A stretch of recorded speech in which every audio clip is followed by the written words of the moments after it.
this is probably one of the most consequential party congresses that we have seen so far in recent years.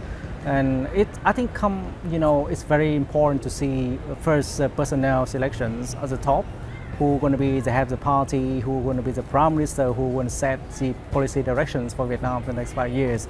And that will decide the directions of travel for its economic policies, its foreign policies, and also its social policies as well. And I think from what we have seen so far, probably General Secretary To Lam will remain at the top of the echelon of Vietnamese politics, and he will set the direction of reforms that he has been envisioned for the past year. And I would expect that the reforms would continue to accelerate after the party congress. But obviously there will be a lot of constraints on his reform, especially if you look at the way that the conservative factions, especially the military, would put a lot of constraints on his reforms because of the fear or the concern that the reform would go so far, so that Vietnam would probably go off track the socialist path that the party wants to envision for the country.